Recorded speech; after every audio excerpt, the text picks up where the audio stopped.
really happy to have one of our International Fellows programs groups here to talk about their research in Brazil.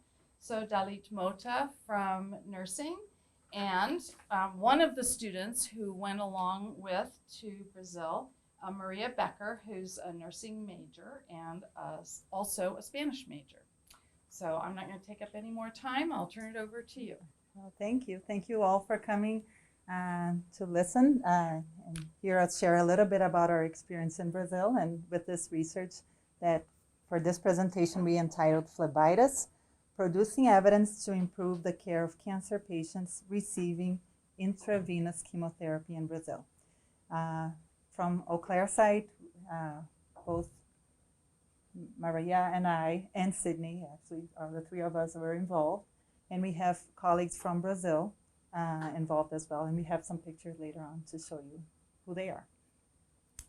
So it's, as Dr. Helholm mentioned, it's a partnership between the University of Eau Claire, of Wisconsin-Eau Claire, and the University in Brazil called UFG, and it was supported by the International Fellows Program. So a brief overview. Phlebitis is a word that comes from the Greek, in which phleb means vein and itis means inflammation. So basically, phlebitis is an inflammation of the veins. There are many reasons or causes for phlebitis. It can be a mechanical cause, like when we introduce a catheter in the vein, that can cause phlebitis. It can be a trauma.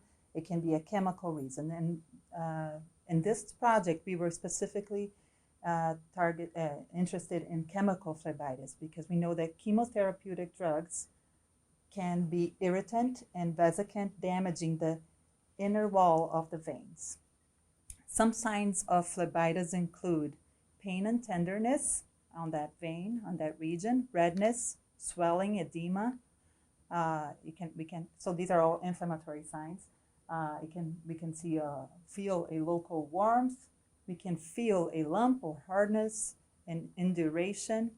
And the more severe it is, we can start to observe also a palpable venous cord. So we can feel throughout the trajectory of that vein a venous cord. And sometimes we can see purulent secretions as well. We usually diagnose phlebitis through clinical examination, but there are some standardized tools that can help us identify phlebitis as well. And the one that is most commonly used is the Phlebitis grading scale proposed by the Infusion Nurses Society here in the United States. And their scale is being used all over the world. And we are also seeing it being used in Brazil. Okay.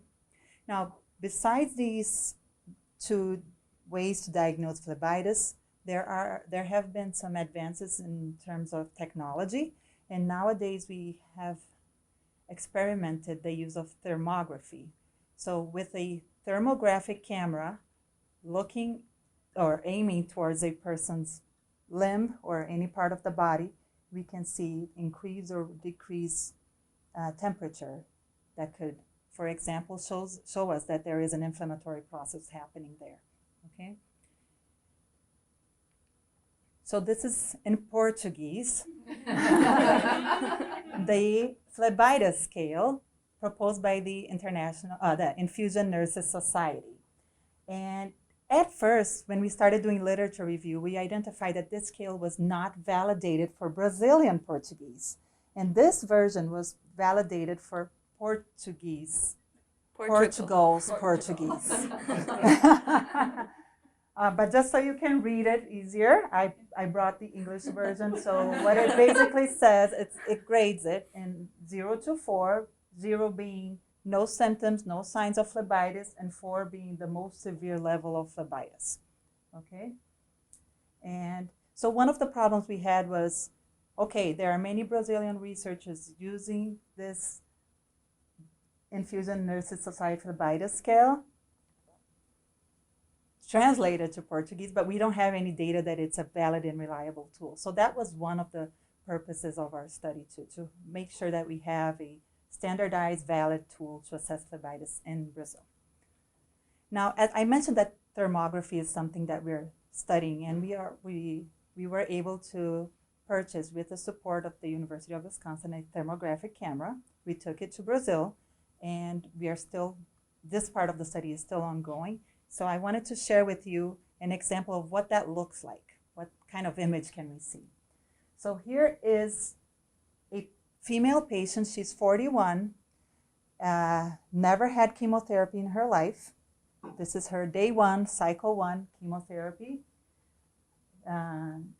Breast cancer, and these pictures were taken before chemotherapy. Okay, so we don't have the exact temperature at this moment because we still have to run this statistical analysis, but just so you can have some visual of what it looks like. So we took a picture of the arms in different positions. And then after chemotherapy, she started chemotherapy around 6 p.m. and it ended around 8 p.m. after 2 different chemo drugs. We can see some differences. This is just like obvious differences. We still, again, don't have the numbers. But just so you can see, she had a IV catheter inserted in her left forearm, and we can see that it looks very different from pre-chemotherapy in all positions. So we're very interested in seeing this and validating it by correlating it to the only tool we have, which is the INS Phlebitis scale. Okay, so yeah, this is very interesting and it's ongoing. So now that you guys have a better idea of what phlebitis is, thermographic technique used, and the Phlebitis scale that we're using, I wanted to bring in some photos, as the visual learner I am, to kind of show you the circumstances that we were in and kind of why we chose to go to Brazil to do this research. I'm also going to talk about a few differences between the United States and Brazil and the healthcare system. So in the top left here, you see a photo of my clinical group from this past semester. All of the nursing students are wearing the same color, the same uniform, the same shoes. We all have to have our hair tied back and wear a name tag. The outlier is my clinical instructor and registered nurse, Anna Rickman. You can see who it is because her outfit is different, her hair is down, and she has different requirements and different things that she does while we're at clinical. In the bottom photo is some people that were part of our research project, and as you can see, the only thing really matching is the lab coat.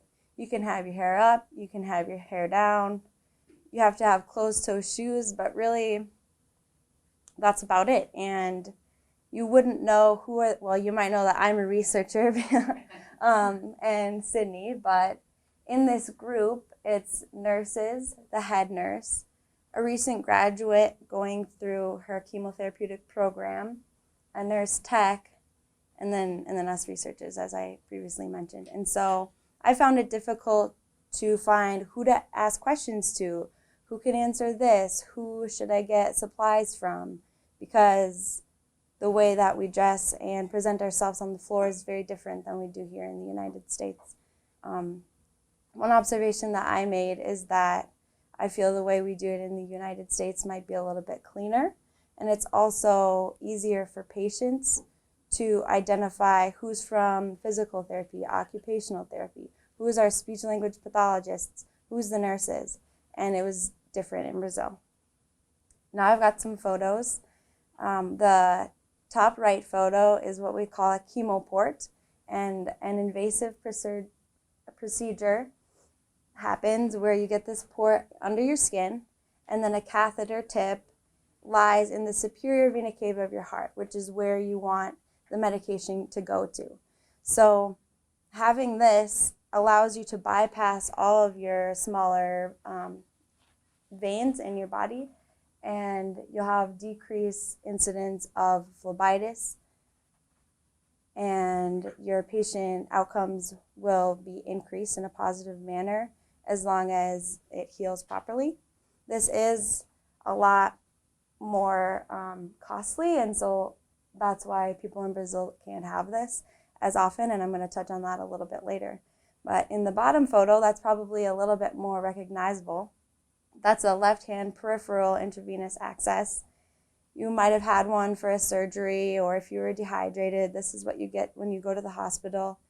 And so I'm also a kinesthetic learner. So if I get an IV put here, and then the vesicant irritant medication travels up my forearm, up my arm, through the shoulder area, and then it lands in the superior vena cava.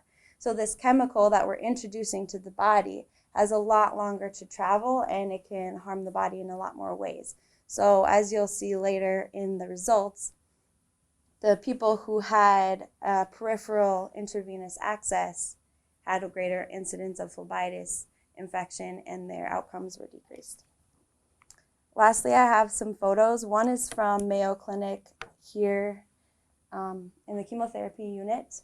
You can see that it's clean, and there's one nurse and one patient, so the ratios are a lot smaller. Patients are getting better care that they need, and they all have their own little cubbies. So the medications, when they're scanned in, you know you have the right patient, the right time. And in Brazil, in this bottom photo, it's kind of hard to even see what's going on because all of these medications hanging. This was not from the site we were at because we weren't allowed to take photos there. But there was one room very similar, maybe even smaller than this, and there's 12 chairs lining the room, and at 7 a.m. they all flood in, and then the nurse tech is actually the one that starts the IV and doesn't really double check medications every single time, and there's 12 of them going. And something that we didn't focus on when we were there was the fact that people who have cancer are already immunocompromised. So that means that the bacteria around them, they're more susceptible for that bacteria to give them a sickness. And it was just interesting to see that their outcomes could decrease because they're in a room with only 3 people helping them, and they're all sick and coughing and everything at the same time. So now that you have a little bit better idea of the photo and where we were at, I'm going to touch on the primary purpose, which was to evaluate phlebitis in oncology patients receiving chemotherapy with a peripheral access. And there were a few other secondary purposes that she's going to touch on later. Okay, so this was a prospective, descriptive, observational study, and we organized it in phases. So the first phase was the phase that we were there in Brazil during June this year, 2019. Our purpose was to validate the Infusion Nurses Society Phlebitis scale to Brazilian Portuguese and to gather some initial data on phlebitis. We wanted to show that phlebitis is a problem so that we can stimulate or increase the chance for changes in that country. As a nurse that has worked with oncology patients for many years, I've seen in Brazil that as treatment progresses after 6 cycles of chemotherapy, it's very hard to find an IV access on these patients. So after a whole set of treatments, we can't find it. So here in America, I was very impressed 4 years ago when I arrived that basically we don't see IV access for chemotherapy anymore. Most patients, when they have the treatment proposed for them, chemotherapy treatment, they have a port installed immediately. And then as a second part of the phase of the study, which is now happening, we're validating the thermography assessment, and we're also assessing post-infusion phlebitis, because we know that many times during the infusion we don't see any signs of that inflammation. But when they come back, that vein is not functional anymore. So some literature has pointed that out as a post-infusion phlebitis. The project was approved by all the local ethics committee. All the participants were informed about the research, and if they consented, they would sign that term, the informed consent term. And this phase 1 was developed in one chemotherapy unit in Goiânia, Brazil, which is a city in the central part of the country, next to Brasilia, the capital. During this phase 1, we included adults receiving IV chemotherapy by peripheral vein without an IV catheter in place prior to the recruitment. And the reason why we did that was because if the patient had to come to the clinic 2 days in a row, sometimes they left the clinic with their IV and they would come back with their IV. So we wanted to assess the skin prior to the IV insertion and then after it was removed. And we assessed social, demographic, and clinical data, and we also used the INS scale for assessment of phlebitis, and we did some descriptive analysis. So during 2 weeks of data collection, we interviewed and we assessed 55 adult cancer patients that were receiving intravenous chemotherapy by peripheral access. Most of them were female, 64.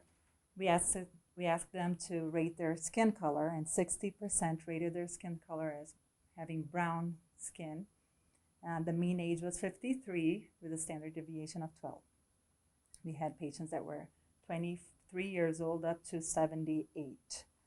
36% of the patients had at least one more comorbidity. So besides cancer, they had usually diabetes and or hypertension.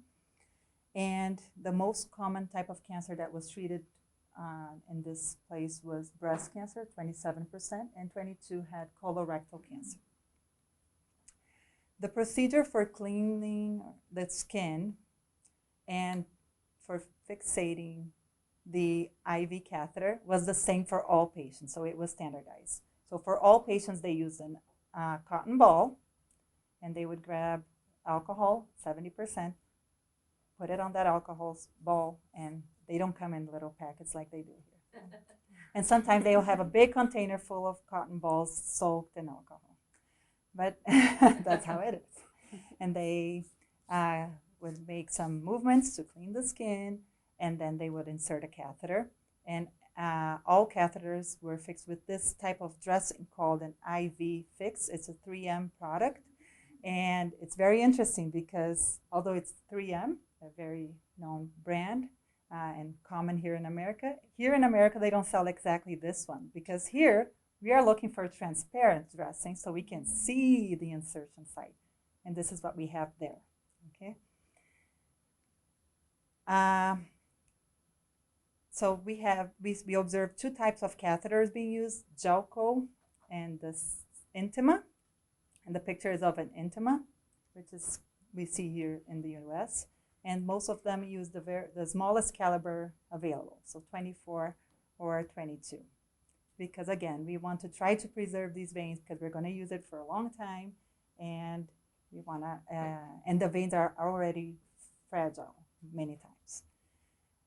In most cases, the puncture was successful on the first attempt, and they are very experienced professionals. Although they are in terms of degree, they are technical nurses, but they have very good training and years of experience. They don't use ultrasound. We actually visited some clinics that had those ultrasounds to identify veins available, but most professionals prefer not to use it. But here they don't even have that. And although here they have a glove, we saw many times the professionals not using gloves, but that was not the purpose of this thing. Okay, that's another set. Okay, and very interestingly, 80% of the veins that were selected for the IV catheterization were in the hand. And there's a reason for that, because if they damage the vein on the forearm, then they can't use the hand anymore most of the time. So they usually start very peripherally, the more distant possible, and then they go up on the veins. This was very impressive to me. So the mean time that the patients used the catheter during that day was 207 minutes, which is about 3 hours and a half with the catheter. But that was not the most impressive. The most impressive for me was the volume that was infused during that time that they had the catheter. So the mean volume infused was 1,353, but it varied from 557 to over 3 liters of fluid. So even if the person stayed there for 12 hours, which didn't happen. It's still a lot of fluids for that vein, that one vein, usually in the hand, to be able to support, right? And the infusion speed is also impressive. So the mean infusion speed was 431 milliliters per hour. That's a lot. Again, a lot of fluid going into that vein. So besides being a chemotherapeutic agent, it's a lot of fluid rushing through that vein, increasing the chance of damage of the vessels. All right, so the data that we really want to see, right? Phlebitis. So 58% of the patients presented phlebitis. 42 did not present phlebitis during those hours in which we assessed. We assessed before the IV was, the catheter was inserted, and we assessed every time an infusion solution was placed, and then after the IV catheter was removed. So we assessed many times, sometimes up to 8 times one patient. And so during this time, 58% of the patients had phlebitis, and most of them had phlebitis grade 1, which means that they had pain and tenderness and or edema. Not edema, erythema, redness. Okay. About the validation of this tool, so from this data, we can consider that this instrument, the INS Phlebitis Infusion Scale, is easy to use. It is easily understood by all the users. It can provide a fast and standardized evaluation. It presented good face and apparent validity. And from this time we were there, it proved to have a high inter-rater reliability, which is good. We're still not going to publish this data because as I was talking to the person that validated the version from Portugal, she's in Brazil, and she's interested in collaborating with us so we can make the study even more representative by including patients that are not receiving chemotherapy. So besides this collaboration here, we're going to add to this other university in the southwest east part of the country, so we can prove that this, our hypothesis is that this instrument is valid not only for cancer patients, but also for other patients that have peripheral infusions. So pretty soon we will have that because she's already collecting data too. Fun part. I told Dr. Mota that I did not want to present on this slide, mostly because it was really hard, honestly, I'm not just saying this, to narrow down what was my favorite part, what was the experience like. I loved it all, the food, the people, the culture, the language, the landscape, you name it, I loved it. So I just pulled the first couple photos that were in my files, and I thought I'd just talk about them. So the first one on the left says, Eu amo Goiânia, which means I love Goiânia, which is where we did the research in that city, which is also Dr. Mota's hometown. And the top photo, that's a photo of one of the hospitals in, thank you, in the city, and it looks very different than Mayo or Mercy or Abbott Northwestern that you may have seen around here. So I just thought that would be kind of fun to include so you can see a little bit different architecture.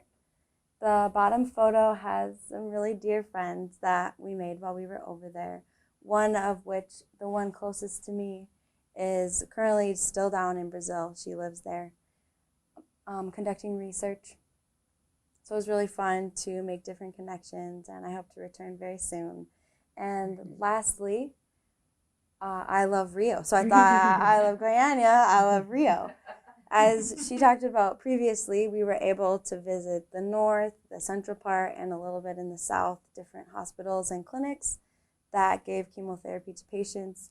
And my favorite hospital that we visited was in Rio. So that's why I included that photo. Yeah. At Rio, it's the National Cancer Institute of Brazil. So we went there because it's a National Cancer Institute, and everywhere we went, we noticed that again, most patients are receiving chemo by peripheral vein, and they don't assess phlebitis. They don't assess it. But we all know that the veins are not there after a couple of months doing chemotherapy. So in conclusion, we wanted to highlight that the incidence of chemical phlebitis observed in this study was extremely high, so 58%. And INS, the Infusion Nurses Society, states that we should have less than 5% of phlebitis in an institution. I know this is chemotherapy unit, but still very high. And although the severity was mild, clinical experience shows that the damage is significant, rendering useless the veins for future infusions. So that's why we need to make something and now do something. And now we have numbers to show that this is a real problem. And as an implication, nurses should systematically register chemical phlebitis and advocate for better resources to prevent phlebitis related to IV chemotherapy. So that is the data we have to share with you today. As I said, the project's still ongoing. We're curious to see what's going to show up with the thermography. And we thank you, the university, for all the support and the opportunity to share the data today. So thank you. Any questions? Yes. Yeah. Really interesting study. I'm curious about the length, actually the diameter of the IV and the volume going through there, and wondering about infiltration rates. Mm-hmm. Is that data collected? We didn't collect infiltration or extravasation, and but that is an quality indicator that they measure.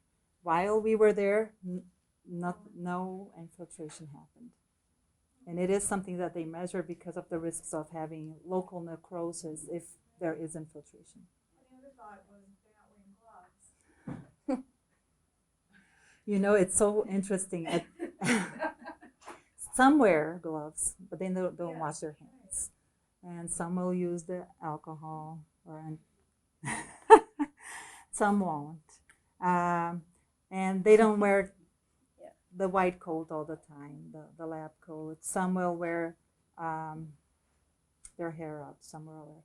And then they don't have masks at all, which is something that we in America have as a required PPE, protective equipment. But although they don't have masks, they have those fancy ones for when there is spilling. And so some of them that are somewhat concerned will use that mask to install the chemotherapy, which there is no recommendation for that. Yes, it was, in this place it was very complicated. And we would discuss it, Maria, Sydney, and I, and at the same time we were like, we're not here to judge that, but learn from it, because they are being exposed to this, and this goes with my Mayo research that we're trying to prove that there is a lot of secondary exposure to chemotherapy. In that place, the professionals unfortunately are being exposed every day. So it was hard for you not to? It was hard. But at the same time, I want to go back, so I... Yeah, I discussed with one of the head nurses one day in my broken Portuguese, so maybe I translated completely wrong. But from what I gathered, there is not really a higher incidence, because they're not using their PPE, of people getting sick or getting an infection that's high enough for the government to do something, because the government is paying for these medications and hospital visits, and so there's not enough data collected there for the government to be like, well, we have to enforce this. So Maria's raising an important point. This is a public hospital. Patients don't pay a cent to receive all their treatment here. So they're very thankful for just having the opportunity to be there that day, and that the drug is available that day, and that there is someone that's watching over them during those hours that they're there. Any other Yeah. questions? I couldn't help but think of our own abysmal hand washing rates during that conversation, and yeah, I think you kind of addressed this already, Dilly, but it's so easy as an American to come in and see what looks like reasons why our system is better and why their system is worse. And so I'm wondering what ways you thought that, what strengths you saw in the healthcare system there. You do? Go ahead. then. One I saw immediately on my one unit I was exposed to was that although there's the 2 technical nurses and the 1 nurse in this one room with 12 patients, they can see all 12 patients at the same time and be watching for issues and hear the complaints. And although that might not be the cleanest way, there's like a greater vigilance, and then if someone sees someone having a reaction, they will speak up. And so they have each other's back, the patients, and the camaraderie was really cool to see. It was, yeah. They actually do interact with each other. They take care of each other. I say it's just amazing how they are healthy despite the cancer, because of the conditions that they live in and how they're treated, the conditions where they're treated. It's amazing how they don't get infections in higher rates. That is true. And they have the best drugs available. They don't have different drugs than we have in America. They have exactly the same drugs. It's just the way that it's delivered that it's a little bit different. So, and sometimes I question, does it need to be this fancy, this expensive here in order to reach the same outcome? I do like ports though. And it was very interesting because I did tell patients, hey, we're doing this research and it's to talk about phlebitis, and I explained what that was, and they would say, yeah, I know what you mean. They understand what that inflammation is. But then I said, yeah, because if we show them that this is a real problem, maybe we can fight for more ports. And then I would point to somebody like that person. And they would say, no, I don't want that. Because in their head, who has ports is because they're with a more advanced disease. Because that's the person that does not have any other vein, and they don't have any option then to install a port in that person. And so there would be a need to educate, right, improve health literacy among patients as well. We did hear a story about a patient that had a PICC line. And amazing, they had at the National Cancer Institute, they have a nurse that installs PICC. So if there is a candidate, they will place the PICC. However, the patient went home, and I don't remember if it's a he or the patient just removed their PICC at home. Because they didn't want to do the dressing as often as they should and take care of the PICC the way that it was instructed. So it was easier for them to remove it. They got the stitch out and removed it. So it's still going to be a long process, but we got to take the first step, I guess. Right? Yeah. So that was a public hospital. So in the private hospitals, do you see more of the ports and the pits? A little bit more. But for example, my father-in-law, he's a physician, retired now, but ophthalmologist. He was diagnosed with cancer 1.5 years ago. And he was going to have his chemo on peripheral vein because, it's a minor surgery and all surgeries have risk. And he's like, yeah, I don't need an extra procedure. I'm like, wait, you should have that port placed. So he actually had one chemo through peripheral vein, and then he had the port placed. So I strongly think we need to improve health literacy even among highly educated people. And because for private services, they have it, but for some reason there isn't a push. Yeah. Yeah. Yeah.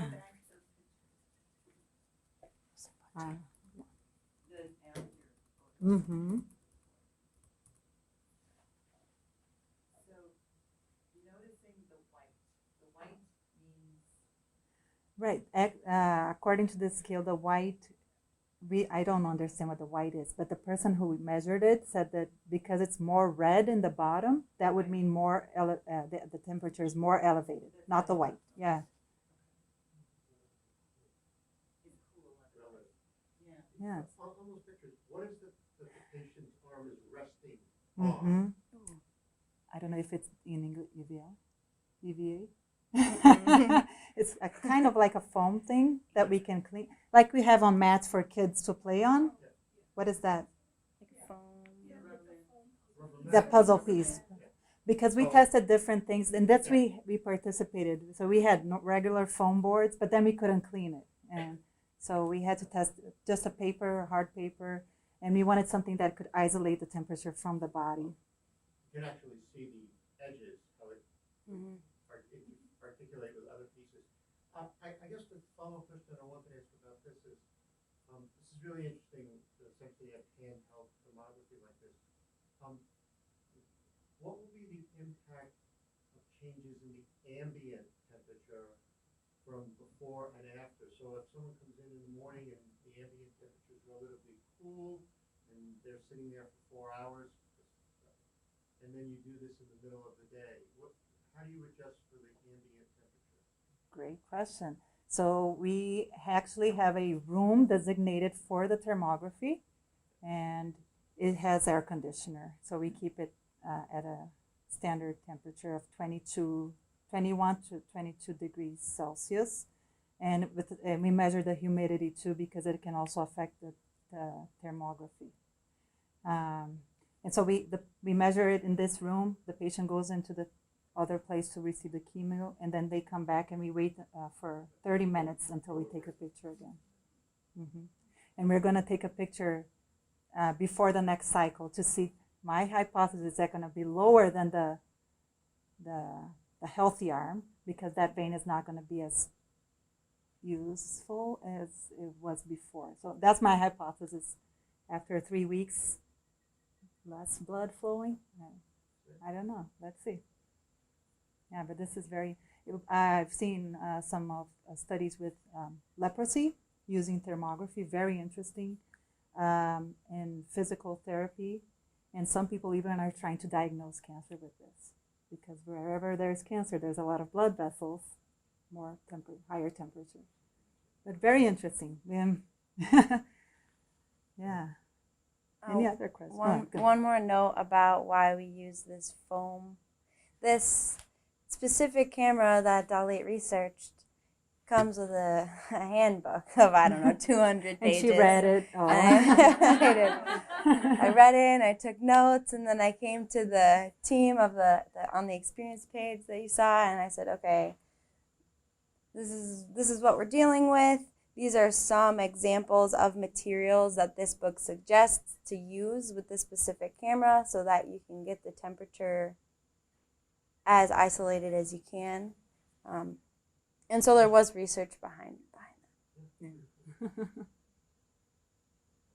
And there is a support stand, so the camera is always the same distance from the patient, and the angle is also measured. So, yeah.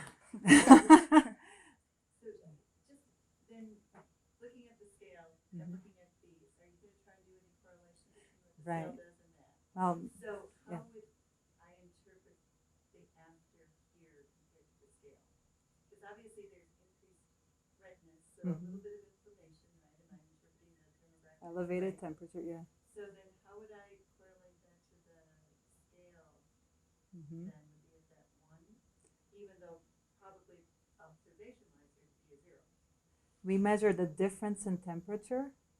There's a software that comes with the camera, so we can measure the difference in temperature after and before. Okay. And we imagine that the higher that difference, the higher, we will see phlebitis if it increases, and it may be more severe phlebitis. So it's not like you're correlating with the scale necessarily this, but just the exact is kind of confirming what you're observing. We are going to try to correlate. Okay. Yeah. But the But third, one is numerical in terms of difference in temperature, and the other one is the ordinal scale. Right. Yeah. And the third piece is the clinical observation, because we can't rely on, although technology is great, we can't rely on it. It is the caregiver that is responsible for the patient and the outcomes, and not the camera itself. Yeah, that's true. Yes. We are more important than all of this. Right? First we look at the patient, and then we look. Yeah. Well, any other questions? I just wanted to point out that we had a groundwater talk earlier this summer, and they were using the same kind of technology to detect Mm-hmm. nutrients or contamination. Yeah, so that's Cool. it's very interesting. Right. Different disciplines. Yeah, when we bought the camera, the seller said that, oh, this is the second one I'm selling to you. And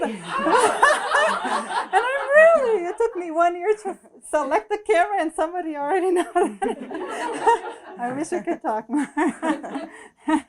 Fantastic. I can hook you up with the Great. Good work. Yeah. Well, thank you. Thank you. And thank you. Yeah.